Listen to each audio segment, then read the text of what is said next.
ঘর থেকে রাজনীতির ময়দান, জুলাই অভ্যুত্থানেও সম্মুখ সারির যোদ্ধা। বিশ্ব নারী দিবসে এগিয়ে চলার জয়গান, সমতার সমাজ গড়তে দৃষ্টিভঙ্গি পরিবর্তনের আহ্বান। তিস্তা মহাপরিকল্পনার সমীক্ষা চূড়ান্তে উত্তরের 5 জেলায় শুরু হচ্ছে গণশুনানি। পরিকল্পনা জানাবে পাওয়ার চায় না, মত দেবেন বাসিন্দারাও, আশার আলো দেখছেন অধিকার কর্মীরা।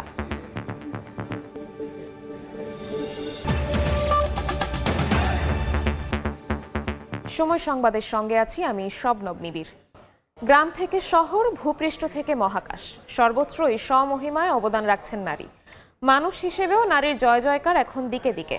এরপরও অবদমনের যে চর্চা জারি যুগে যুগে, সেই দৃষ্টিভঙ্গি বদলেছে এমনটা বলার সুযোগ নেই। এতে সর্বত্র নারীর ক্ষমতায়নে এখনও সমাজের দৃষ্টিভঙ্গি ইতিবাচক নয়। আশরাফুল ইসলামের ক্যামেরায় উম্মে হানির রিপোর্ট।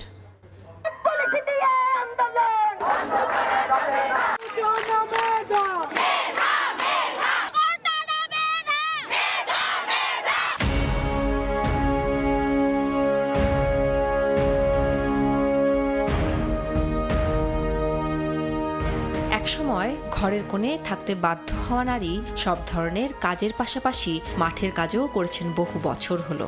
ফসলের ক্ষেত থেকে শুরু করে কর্পোরেট অফিস, ঘর থেকে শুরু করে রাজনীতির ময়দান, সব জায়গায় নারীর দৃপ্ত পদক্ষেপ।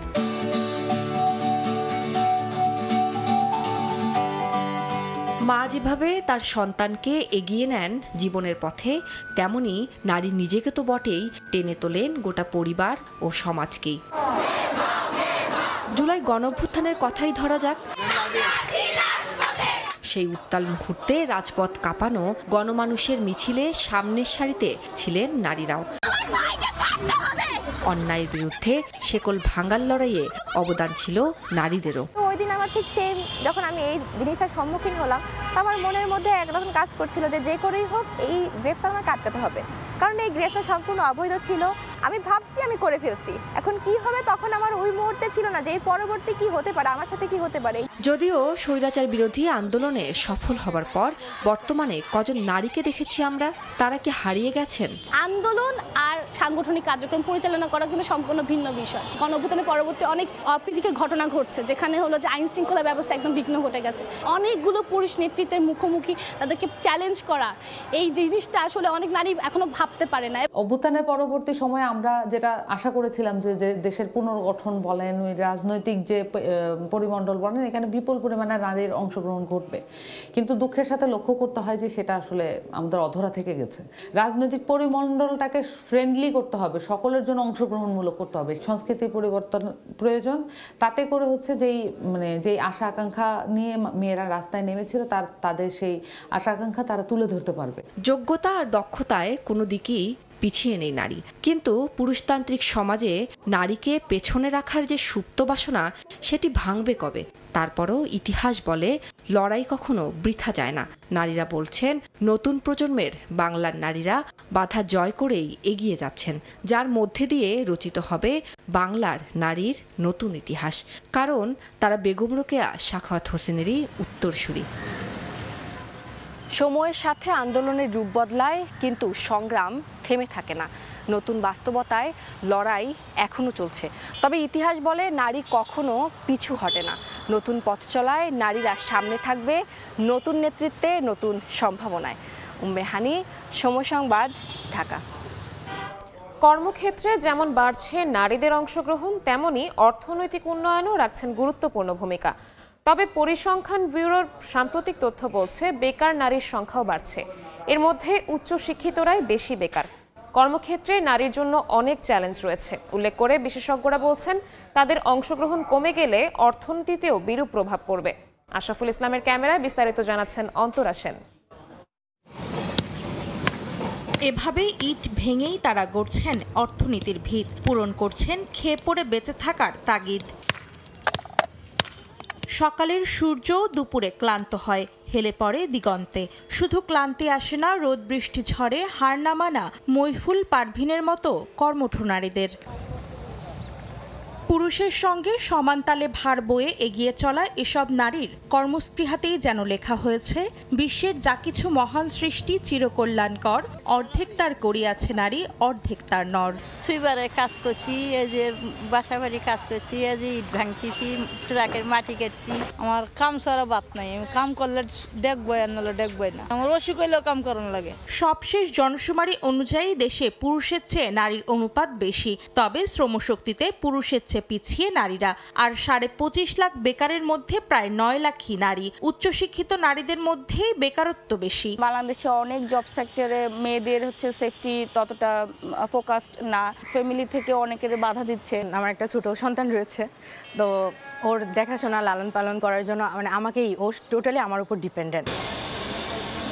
সেলাই মেশিনের খটমট শব্দ হাজারো নারীর আপোষহীন সংগ্রামের কথা জানান দিলেও এখনো শোষণের চক্রব্যূহে বন্দী তারা। কর্মক্ষেত্রে নারীর অংশগ্রহণ কমে গেলে দেশের অর্থনৈতিক পরিধি বৃদ্ধিতে বাধা আসবে বলে মত বিশ্লেষকদের। সবার অবদানের প্রেক্ষিতেই কিন্তু অর্থনীতির পরিধিটা বাড়ে। যত কম লোকজন কাজ না করবে, কর্মসংস্থানের বাইরে থাকবে, তত কিন্তু তাদের আয় থাকবে না। অর্থনৈতিক উন্নয়ন, জিডিপির আকার বাড়ার ক্ষেত্রে কিন্তু এটা কোনো সাহায্য করবে না। নারীদের মধ্যে বেকারত্ব বাড়ার পেছনে কর্মক্ষেত্রের সুযোগ সুবিধার ঘাটতিকে দায়ী করে নারী বান্ধব পরিবেশ তৈরির ওপর গুরুত্ব দেন বিশেষজ্ঞরা। অর্থনৈতিকভাবে তাদের কিন্তু আমরা ক্ষমতায়ন করতে পারি, অর্থাৎ তাদেরকে যদি কর্মক্ষেত্রে কাজ করার জন্য আমরা পরিবেশটা সৃষ্টি করতে পারি, তাহলে কিন্তু নারীরা অসাধ্য সাধন করতে পারবেন। শ্রম আইন যথাযথভাবে বাস্তবায়িত হলে কর্মক্ষেত্রে নারীদের অংশগ্রহণের চিত্রও বদলে যাবে বলে আশা তাদের। এবারের নারী দিবসের প্রতিপাদ্য বিষয় হলো অধিকার, সমতা, ক্ষমতায়ন, নারী ও কন্যার উন্নয়ন। তবে কর্মক্ষেত্রে নারীদের অংশগ্রহণ নিশ্চিত করতে না পারলে দেশের সার্বিক অর্থনৈতিক উন্নয়ন মুখ থুবড়ে পড়বে বলে আশঙ্কা বিশেষজ্ঞদের। অন্তরা সেন, সময় সংবাদ, ঢাকা। সময় সংবাদে আরও থাকছে, ব্রাহ্মণবাড়িয়া সীমান্তে ভারতীয় মোবাইল সিমের অবাধ ব্যবহার, চোরাচালান সহ বাড়ছে নানা অপরাধ। দেশীয় নেটওয়ার্ক না থাকায় কারণ দাবি ব্যবহারকারীদের।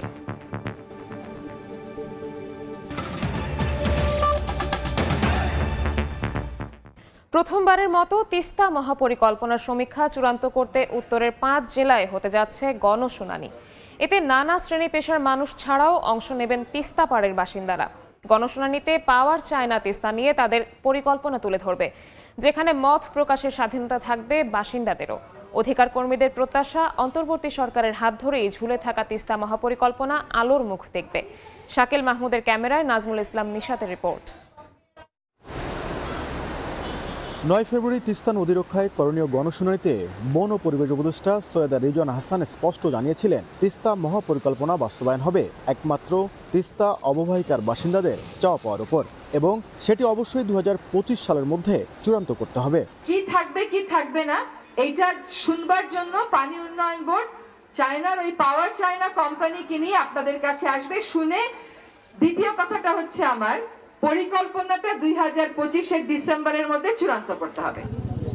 ঠিক 1 মাস পর তিস্তা মহাপরিকল্পনার সমীক্ষা চূড়ান্ত করতে প্রথমবারের মতো তিস্তা অববাহিকার 5 জেলায় হতে যাচ্ছে গণশুনানি। 9 মার্চ গাইবান্ধা থেকে শুরু হবে এই শুনানি, যেখানে পাওয়ার চায়না তিস্তা নিয়ে করা সমীক্ষা তুলে ধরবে, যাতে সরাসরি মত দ্বিমত প্রকাশ করবেন তিস্তা পাড়ের বাসিন্দারা ছাড়াও তিস্তা নিয়ে কাজ করছে এমন ব্যক্তি প্রতিষ্ঠান। পানি উন্নয়ন বোর্ড বলছে, নদী পাড়ের বসবাসকারীদের ভাবনা গুরুত্ব পাবে মহাপরিকল্পনায়, কি থাকবে কি থাকবে না। জনগণ যে মতামত দেবে এই মতামতগুলো আমরা পাওয়ার চায়নাকে তো সেদিনও নেবে, আমরা এরপরে রিটেন আকারে দিব, দেওয়ার পর যাতে এইগুলো ওদের স্টাডির ভিতরে ইনক্লুড হয়। অন্তর্বর্তী সরকারের এমন উদ্যোগকে ইতিবাচক হিসেবে দেখছেন অধিকার কর্মীরা। প্রত্যাশা, ভূরাজনৈতিক দ্বৈরথ কাটিয়ে অন্তর্বর্তী সরকারের হাত ধরেই আলোর মুখ দেখুক তিস্তা মহাপরিকল্পনা। পাওয়ার চায়না পানি উন্নয়ন নতুন সফর করতেছে, এই সফরের মধ্য দিয়ে একটি গতি পাবে এবং একটি নতুন আশা সঞ্চারিত হবে। আমাদের দাবি, এই অন্তর্বর্তী সরকারের আমলেই প্রথম ফেজের এই প্রকল্পের শুভ উদ্বোধন আমরা দেখতে চাই। ভারতের একতরফা পানি আগ্রাসনে চরম হুমকিতে পড়েছে তিস্তা অববাহিকার 2 কোটি মানুষের জীবন জীবিকা। এমন পরিস্থিতি থেকে বাঁচতে দীর্ঘ সময় ধরে তিস্তা পাড়ের বাসিন্দারা আন্দোলন গড়ে তোলেন মহাপরিকল্পনা বাস্তবায়নের। নাজমুল ইসলাম নিশাত, সময় সংবাদ, রংপুর। নাগরিক ব্রাহ্মণবাড়িয়ার সীমান্ত এলাকার বাসিন্দা অথচ ব্যবহার করেন ভারতীয় মোবাইল কোম্পানির সিম কার্ড। দেশীয় মোবাইল কোম্পানির নেটওয়ার্ক না থাকায় সীমান্তবর্তী গ্রামগুলোতে অবাধে ব্যবহার হচ্ছে এসব সিম। এতে রাজস্ব হারাচ্ছে সরকার, বাড়ছে চোরা চালান সহ নানা অপরাধ।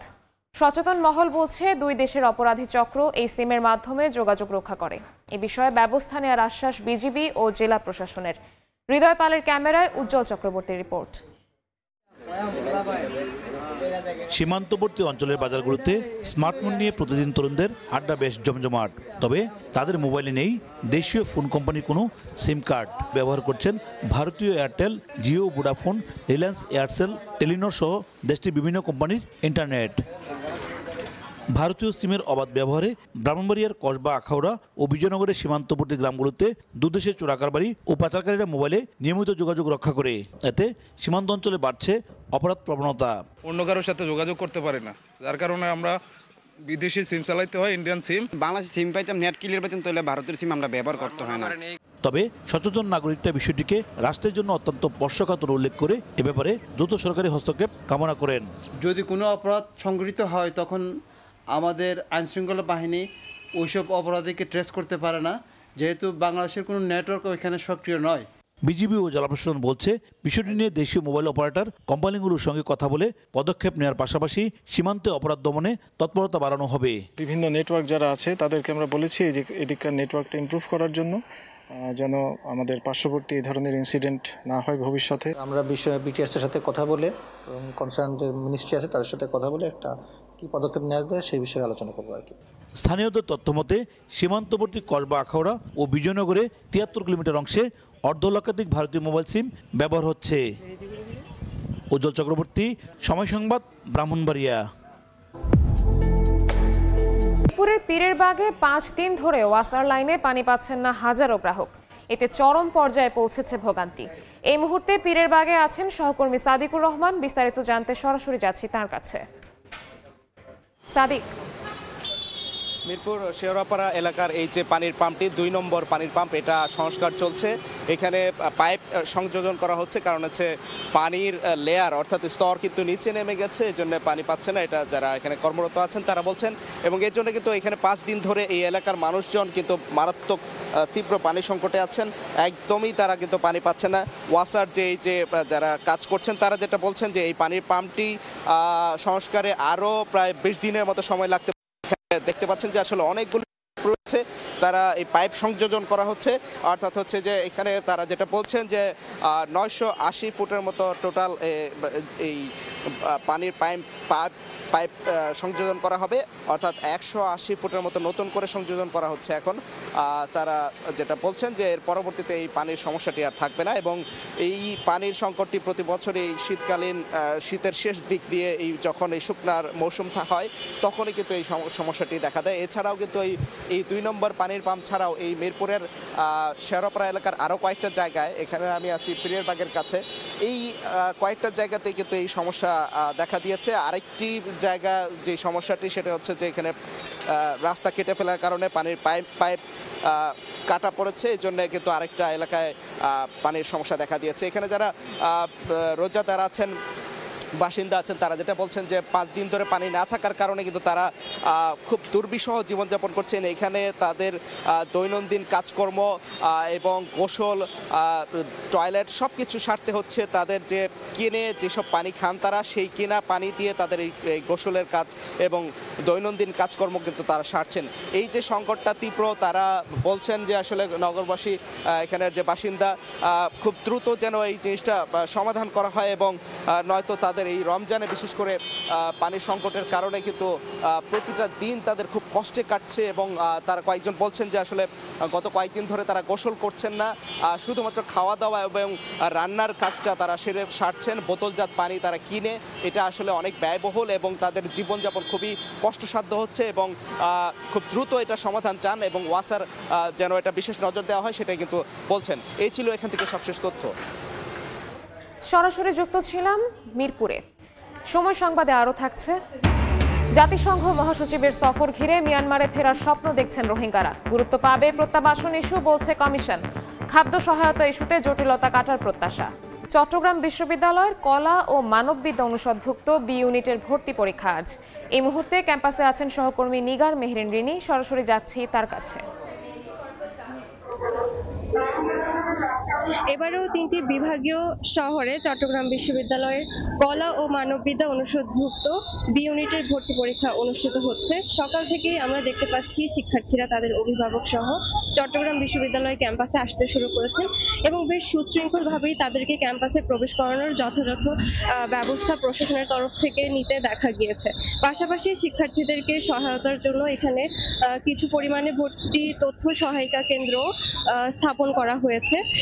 এছাড়াও এবছর প্রথমবারের মতো শিক্ষার্থীদের সাথে যে সকল অভিভাবকরা ক্যাম্পাসে আসবেন তাদের বসার জন্য সীমিত আকারে প্রশাসন ব্যবস্থা গ্রহণ করেছে। দুপুর 12টা থেকে এই বি ইউনিটের পরীক্ষা শুরু হবে এবং 11টা 15-এর মধ্যে শিক্ষার্থীদেরকে নিজ নিজ যে হল সেখানে প্রবেশ করতে হবে। 11:30টায় তাদের হাতে যে উত্তরপত্র ওএমআর উত্তরপত্র সেটি দেওয়া হবে এবং বেলা 12টায় হচ্ছে তাদেরকে প্রশ্নপত্র বিতরণ করা হবে।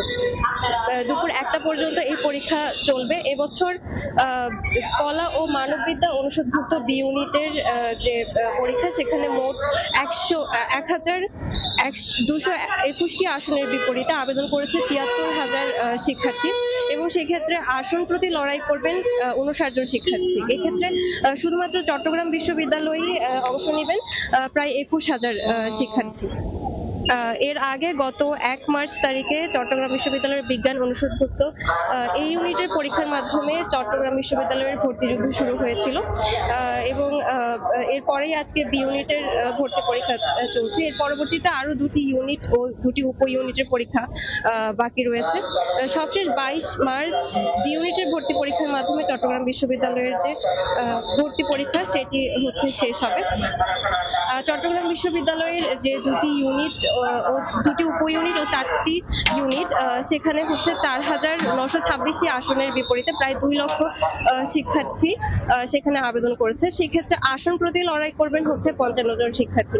ইতিমধ্যে যে বিজ্ঞান অনুষদভুক্ত এই ইউনিট ছিল তার ফলাফল প্রকাশিত হয়ে গিয়েছে। তো এই ছিল চট্টগ্রাম বিশ্ববিদ্যালয় থেকে ভর্তি পরীক্ষা সম্পর্কিত আমার কাছে সর্বশেষ সময় সংবাদ। পদোন্নতির 2 দফা দাবিতে কর্মবিরতিতে বিসিএস চিকিৎসকরা।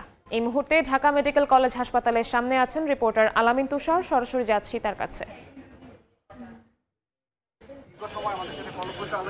চিকিৎসকদের যে কর্মবিরতি আজকে পূর্ব ঘোষিত যে কর্মবিরতি তারা আসলে মূলত 10টা থেকে 12টা পর্যন্ত তার 2 ঘন্টার এবং 3 দিনের কর্মবিরতি তাদের পদোন্নতি সহ 2 দফা দাবিতে সেই কর্মবিরতি কিন্তু আসলে তারা পালন করছেন এবং এই মুহূর্তে কিন্তু আসলে প্রধান উপদেষ্টার যে বিশেষ সহকারী রয়েছেন তিনি কিন্তু এখানটায় এসেছেন। তাদের আসলে গতকালকেও আমরা যেমনটা জানতে পেরেছি এখানকার যারা চিকিৎসকরা রয়েছেন তাদের সঙ্গে দীর্ঘ সময় এখানে তাদের আসলে আলোচনা হয়েছে এবং তাদের এই ধরনের যে তাদের যে দাবিগুলো সেগুলো নিয়ে আসলে উচ্চ পর্যায়ে আলাপ আলোচনা হচ্ছে। এই ব্যাপারে তাদেরকে আসলে জানানো হয়েছে। তাদেরকে সেই সকল জিনিসগুলো কিন্তু এখানে আমরা দেখতেই পাচ্ছি এবং এখানে তারা আসলে তখন বলেছিলেন যে আমাদের সেখানে যে আশ্বাস সেই আশ্বাসে আসলে তাদের কাজ হবে না এবং তারা আসলে সামনাসামনি সকলের মাঝে আসলে তারা আশ্বাস চান। তার জন্যই আসলে এখানে উনি এসেছেন এমনটাই আমরা জানতে পেরেছি। এবং আমি যদি বলি চিকিৎসক ফোরামের যেই বিশেষজ্ঞ চিকিৎসক ফোরামের যে 2 দফা দাবি সেটি হলো চিকিৎসা শিক্ষার মান উন্নয়ন ও এমবিবিএস ডিগ্রির যে বৈশ্বিক স্বীকৃতি বজায় রাখতে পদোন্নতিযোগ্য যে সকল যারা চিকিৎসকরা রয়েছেন তাদের অতি দ্রুত এবং ভূতপেক্ষভাবে আসলে পদোন্নতি নিশ্চিত করা এবং আন্ত ক্যাডার যে বৈষম্য সেই বৈষম্য দূর করার রয়েছে। এছাড়া 3য় গ্রেডপ্রাপ্ত সকল যোগ্য চিকিৎসককে নির্দিষ্ট সময় পর 2য় এবং 1ম গ্রেডে পদোন্নতি প্রদান করার ন্যায্য পাওনা আসলে তাদের যেটা রয়েছে তারা আসলে দাবি করছেন সেইগুলো তারা আসলে চাচ্ছেন। এই গেল 25 ফেব্রুয়ারি কিন্তু তারা আসলে তাদের এই কর্মসূচি ঘোষণা করেছেন। আগামী 8, 9 এবং 10 অর্থাৎ আজকে আগামীকালকে এবং পরশু দিনে প্রতিদিনই আসলে সকাল 10টা থেকে দুপুর 12টা পর্যন্ত কিন্তু এই ধরনের এই যে কর্মসূচি এবং 11 মার্চ থেকে অনির্দিষ্টকালের জন্য সকল জরুরি সেবা বাদে বাকি জিনিসগুলো কিন্তু তারা আসলে শেষ করতে চাইছেন এমনটাই কিন্তু আমাদেরকে জানানো হয়েছিল। তো এইখানে এখন প্রধান উপদেষ্টার যিনি সহকারী রয়েছেন তিনি আসলে কথা বলছেন। তো এই ছিল এখান থেকে আমার সময় সংবাদ। নিজ দেশ মিয়ানমারে ফিরে যেতে আশায় বুক বেঁধেছেন বাংলাদেশে আশ্রয় নেয়া লাখ লাখ রোহিঙ্গা। তাদের প্রত্যাশা জাতিসংঘ মহাসচিব অ্যান্তোনিও গুতেরেস তার সফরে এবার প্রত্যাবাসন ইস্যুতে আন্তর্জাতিক মহলকে চাপ সৃষ্টি করবেন। একই সঙ্গে খাদ্য সহায়তা কমিয়ে আনার বিষয়টিও সুরাহা হবে বলে প্রত্যাশা রোহিঙ্গাদের। মোহাম্মদ ফরাজের ক্যামেরায় বিস্তারিত জানাচ্ছেন সুজাউদ্দিন রুবেল। সাল 2017 মিয়ানমারের সেনাবাহিনীর নির্যাতনে সেই বছরের 25শে আগস্টের পর থেকে 8,50,000-এর বেশি রোহিঙ্গা পালিয়ে আশ্রয় নেয় বাংলাদেশে। সাল 2018 নির্যাতিত এসব রোহিঙ্গাকে দেখতে সেই বছরের 2 জুলাই কক্সবাজারের উখিয়া ক্যাম্পে আসেন জাতিসংঘের মহাসচিব অ্যান্তোনিও গুতেরেস। সাল 2025 বাংলাদেশে আশ্রয় নেয়া একজন রোহিঙ্গাকেও এখনও ফেরত পাঠানো যায়নি মিয়ানমারে। এরই মধ্যে আশ্রিত রোহিঙ্গাদের জন্য খাদ্য সহায়তায় খরচের পরিমাণ অর্ধেকের বেশি কমাতে যাচ্ছে জাতিসংঘ। এমন পরিস্থিতিতে তৈরি হচ্ছে নানামুখী সংকট। চলতি মাসের মাঝামাঝি সময়ে বাংলাদেশে আসছেন জাতিসংঘের মহাসচিব অ্যান্তোনিও গুতেরেস। এ সময় তিনি কক্সবাজারের ক্যাম্পে থাকা রোহিঙ্গাদের সঙ্গে দেখা করবেন। কমিউনিটি নেতাদের সঙ্গেও আলাপ করার কথা রয়েছে তার। আর আয়ো দিল মাইক মন মাইক কদিন কথা কইবার জন্য ইয়ানোর মাঝে আর বেশা বেশি খুশি যে আর দেশে তারা ফিরে যাবে হইলে স্যার আর 2017 যে মানুষ শুনছি কোনো তো আছে সসম্মত আছে মানুষ অ্যান্টনি গুটার যদি আর কাছে আইয়ে আর এবারে একাং কথা কইম দে বাংলাদেশ আর দেশ ন একেমো তার লম্বা জিন্দিগি করতে না চায়। শরণার্থী ত্রাণ ও প্রত্যাবাসন কমিশন জানিয়েছে জাতিসংঘের মহাসচিবের সফরে গুরুত্ব পাবে রোহিঙ্গা প্রত্যাবাসন ইস্যু। নিশ্চয়ই এই বিষয়গুলি বাংলাদেশ সরকারের পক্ষে মিনিস্টার অফ ফরেন অ্যাফেয়ার্স এই বিষয়গুলি তুলে আনবে এবং আশা করা যায় উনি হয়তো বিভিন্ন গ্রুপের সাথে কথা বলবেন এই বিষয়ে। নতুন ও পুরনো মিলে বাংলাদেশে অবস্থান করছেন 13 লাখের বেশি রোহিঙ্গা। সুজাউদ্দিন রুবেল, সময় সংবাদ, কক্সবাজার। সঙ্গে শান্তি চুক্তিতে না পৌঁছানো পর্যন্ত রাশিয়ার ব্যাংকিং খাতে নিষেধাজ্ঞা দিতে চান মার্কিন প্রেসিডেন্ট ডোনাল্ড ট্রাম্প। শুক্রবার সামাজিক যোগাযোগ মাধ্যম ট্রুথ সোশ্যালে এক পোস্টে এই ঘোষণা দেন তিনি। রাশিয়া ইউক্রেন সংঘাত বন্ধে যুক্তরাষ্ট্রের মধ্যস্থতাকারীর ভূমিকা চোখে পড়ার মতো। মার্কিন প্রেসিডেন্ট ডোনাল্ড ট্রাম্প ক্ষমতা গ্রহণের আগেই গুঞ্জন শোনা যাচ্ছিল ক্ষমতায় এসে মস্কো কিয়েভের যুদ্ধের অবসান করবেন তিনি। এই গুঞ্জন সত্যি করতে যেন আটঘাট বেঁধে নেমেছেন ট্রাম্প। এরই পরিপ্রেক্ষিতে শুক্রবার ট্রাম্প তার সামাজিক যোগাযোগ মাধ্যমের এক পোস্টে বলেন রাশিয়ার ব্যাংকিং খাতের ওপর নিষেধাজ্ঞা এবং অন্যান্য খাতে শুল্ক আরোপ করতে চান তিনি, যা ইউক্রেনের সঙ্গে শান্তি চুক্তিতে না পৌঁছানো পর্যন্ত বহাল থাকবে। একই দিন তিনি বলেন যুদ্ধ বন্ধে ইউক্রেনের তুলনায় রাশিয়ার সঙ্গে আলোচনায় বেশি ফলপ্রসূ হবে বলে মনে করেন তিনি। এদিকে ইউক্রেনে রাশিয়ার হামলার পর সমুদ্র ও আকাশপথে অস্ত্রবিরতির আহ্বান জানিয়েছেন দেশটির প্রেসিডেন্ট ভলোদিমির জেলেনস্কি। স্থানীয় সময় বৃহস্পতিবার তারই প্রস্তাবকে সমর্থন দিতে ইউরোপীয় নেতাদের প্রতি আহ্বান জানান জেলেনস্কি। তার দাবি এই প্রস্তাবে রাজি হলে 3 বছর ধরে চলমান এই আগ্রাসন বন্ধে মস্কোর সদিচ্ছা ইস্তাম্বুলে ইউক্রেন ও রাশিয়ার মধ্যে আলোচিত শান্তি চুক্তির খসড়া থেকেই নতুন করে আলোচনা শুরু করা যেতে পারে। সাদিয়া তাসনিম, সময় সংবাদ। খেলার খবর। অতিরিক্ত ভ্রমণে ক্লান্ত নিউজিল্যান্ড ক্রিকেট দল। দুবাইয়ের সংবাদ সম্মেলনে অসহায়ত্ব প্রকাশ করেছেন কিউইদের কোচ গ্যারি স্টিড। এদিকে দলের তারকা বোলার ম্যাট হেনরির চোট নিয়েও রয়েছে দুশ্চিন্তা। বরুণ চক্রবর্তী স্পিন সামলাতে বিশেষ পরিকল্পনা সাজাচ্ছে ব্ল্যাক ক্যাপরা। দুবাই থেকে মাকসুম আলম খানের রিপোর্ট। একটা টুর্নামেন্টের 2 ফাইনালিস্টের জন্য 2 রকম ব্যবস্থা। একদল শুরু থেকে ভিভিআইপি ট্রিটমেন্ট পাচ্ছে, দুবাইয়ের লাক্সারি উপভোগ করছে 16 আনা। কোনো ক্লান্তি নেই, একেবারে ফ্রেশ মাইন্ড আইসিসির সুবিধাভোগী ইন্ডিয়া দলের। অন্যদিকে নিউজিল্যান্ড টিমের প্রাণ ওষ্ঠাগত। ফাইনালের আগে অন্তত 48 ঘন্টা এক জায়গায় থিতু হতে পারছে, এটাকেই তারা ভাবছে সৌভাগ্য। এবারের চ্যাম্পিয়ন্স ট্রফিতে সবচেয়ে বেশি ট্রাভেল করতে হয়েছে নিউজিল্যান্ড ক্রিকেট দলকে। গ্রুপ পর্বের প্রথম ম্যাচ তারা খেলেছে করাচিতে, দ্বিতীয়টা রাওয়ালপিন্ডিতে, তৃতীয়টা দুবাইয়ে, আবার সেমিফাইনালের ম্যাচ খেলতে হয়েছে লাহোরে গিয়ে, ফাইনাল আবার খেলতে হবে দুবাইয়ে। ক্রিকেটাররা ঘুরে ঘুরে ক্লান্ত আর কোচ যেন নিরুপায়। এটা আমাদের হাতে নেই। ভারত সব ম্যাচ এখানে খেলছে। আমাদের জন্য যেটা ভালো হয়েছে যে অন্তত একটা ম্যাচ তাদের বিপক্ষে এখানে খেলা হয়েছে। মাঠে সমস্ত পরিকল্পনা কাজে লাগাতে পারলে ভালো কিছু হবে। গ্রুপ পর্বের শেষ ম্যাচটা আমিরাতে ভারতের বিপক্ষে খেলেছে নিউজিল্যান্ড, যে ম্যাচে বরণ করতে হয় 44 রানের হার। 5 উইকেট নিয়ে কিউবি ব্যাটিং লাইন আপ ধসিয়ে দেন বরুণ চক্রবর্তী। ফাইনালের আগে তাই এই মিস্ট্রি স্পিনারকে নিয়ে বাড়তি চিন্তা কোচের। আমাদের বিপক্ষে সবশেষ ম্যাচে 5 উইকেট নিয়েছে সে। ফাইনালে অবশ্যই তাকে খেলানো হবে। সে দুর্দান্ত বোলার, আমাদের জন্য বড় হুমকি। বরুণ কোহলিদের নিয়ে প্ল্যান সাজাতে ঘুম হারাম গ্যারি স্টিডের। দুর্ভাবনা আছে নিজ দলের একাদশ নিয়েও। সাউথ আফ্রিকার বিপক্ষে ম্যাচে ফিল্ডিংয়ের সময় কাঁধে চোট পেয়েছেন ম্যাট হেনরি। দলের শীর্ষ পেসারের ফাইনালে খেলা নিয়ে কিছুটা হলেও রয়েছে অনিশ্চয়তা। আমি ইতিবাচকভাবে ভাবছি। কিছু স্ক্যান করানো হয়েছে, যে কোনো মূল্যে ফাইনালের দলে তাকে চাই।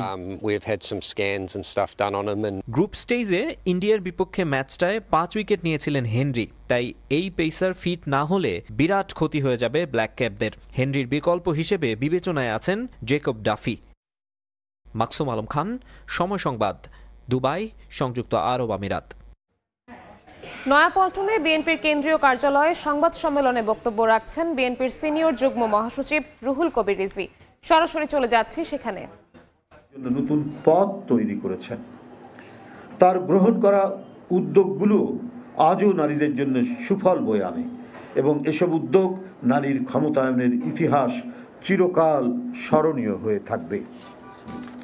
তারেক রহমান নারীর স্বাধীনতা, মর্যাদা, আত্মনির্ভরশীলতা ও নিরাপত্তার ধারক। বিএনপির ভারপ্রাপ্ত চেয়ারম্যান জনাব তারেক রহমান দেশের জন্য হারিয়েছেন তার বাবা শহীদ রাষ্ট্রপতি জিয়াউর রহমানকে এবং একমাত্র ভাই আরাফাত রহমান কোকোকে।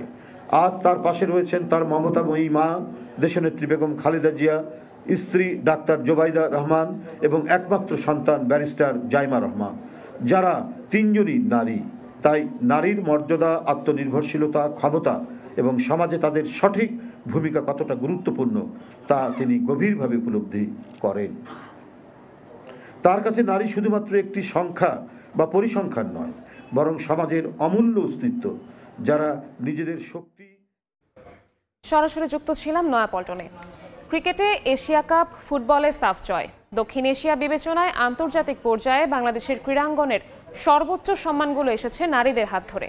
জাতীয় পর্যায়ের অন্য ইভেন্টেও দীর্ঘদিন ধরে শ্রেষ্ঠত্বের মুকুট ধরে রেখেছেন কেউ কেউ। সাফল্য এলেও তা ধরে রাখতে বড় কোনো পরিকল্পনা নেই ফেডারেশনগুলোতে। পারভিন আক্তারের প্রতিবেদন। সাফল্যগাথা হিসাব করলে তালিকাটা বেশ লম্বাই। দেশের ক্রীড়াঙ্গনে তুলনামূলক কম পরিচিত টেবিল টেনিসে এক জোবেরা রহমান লিনুই জাতীয় পর্যায়ে শ্রেষ্ঠত্বের মুকুট পড়েছেন 16 বার। ট্র্যাক অ্যান্ড ফিল্ডে শিরিন আক্তারও বা কম কিসে, টানা 16 বছর একাই রাজত্ব ধরে রেখেছেন এই অঙ্গনে। কয়েক বছর আগে সালমাদের এশিয়া কাপ জয় কিংবা সবশেষ সাফ জেতা নারীদের সাফল্যের স্মৃতি তো এখনো তাজা দর্শক হৃদয়ে। কিন্তু জাতীয় পর্যায়ে এত সাফল্যের পরেও স্বীকৃতি কিংবা সামনে এগিয়ে যাওয়ার সুযোগ মিলছে কতটা? কিভাবে আপনি এশিয়ান লেভেলে রেজাল্ট চান? আপনি যদি এশিয়ান ফ্যাসিলিটিস না দিতে পারেন, আপনি একটা ভালো জিম দিতে পারবেন না, আপনি একটা ভালো ফুড দিতে পারবেন না, আপনি একটা নিউট্রিশনিস্ট রাখতে পারবেন না, ফিজিও রাখতে পারবেন না, টিমের সাথে শুধুমাত্র একটা কোচ দিয়ে পাঠিয়ে দিবেন, সব কিছুই তো আমাদের ঘাটতি। তো কেন আমরা তাদেরকে ধরে রাখতে কিভাবে পারবো? মাঠের ক্যারিয়ার শেষে একটা পর্যায়ে দায়িত্ব পালন করবেন সাংগঠনিকভাবে, এমনটাই প্রত্যাশা থাকে ক্রীড়াবিদদের। জাতীয় ক্রীড়া পরিষদের অধীনে 55টি ফেডারেশন ও অ্যাসোসিয়েশনে 25% নারী থাকার কথা থাকলেও এক জুডো ফেডারেশনের সাধারণ সম্পাদক হিসেবে সাবেক জুডোকা কামরুন্নাহার হিরু ছাড়া আর কোনো ফেডারেশনেই নেই নারী নেতৃত্ব। ফার্স্ট জেনারেল সেক্রেটারি আমি হয়েছিলাম অ্যাডহক কমিটিতে, কিন্তু সেখানেও আমাকে থাকতে দেয়নি। 6টা মাসে আমাকে মানে যেমন করে হোক আমাকে ফেডারেশন থেকে বের করবে সে পায়তারা করেছে এবং আমাকে তারা বের করে দিয়েছে ইলেকশনের মাধ্যমে। দীর্ঘদিন ধরে বয়ে বেড়ানো এই সমস্যার সমাধান চান নারীরা। ফেডারেশনগুলোকে গাইডলাইন দেওয়া উচিত যে একটা খেলোয়াড় যদি সাউথ এশিয়ান লেভেলে সে সেকেন্ড বা থার্ড হয় কিংবা গোল্ড মেডেল পায়, তাকে যাতে কমনওয়েলথ গেমসে এশিয়ান গেমসে কিংবা এশিয়ান চ্যাম্পিয়নশিপে কিংবা অলিম্পিকে কিভাবে নিবে তার পেছনে 20 বছরের একটা প্ল্যান করা। নিয়ম করে দিতে হবে যে যারা ন্যাশনাল অ্যাওয়ার্ডি এবং যারা প্রথম গ্রেডের প্লেয়ার, যারা খেলোয়াড় জীবন ছেড়ে অর্গানাইজার হিসেবে আসতে চায়, তাদেরকে একটা সুযোগ করে দিতে হবে ফেডারেশন ঢোকার। ফেডারেশনের পাশাপাশি কোচিং ও অন্যান্য ক্ষেত্রেও অংশগ্রহণ বাড়ানোর দাবি নারী ক্রীড়াবিদদের। এই যে পারভিন আক্তার, সময় সংবাদ, ঢাকা। এই ছিল সময় সংবাদে, সঙ্গে থাকুন সময়ে।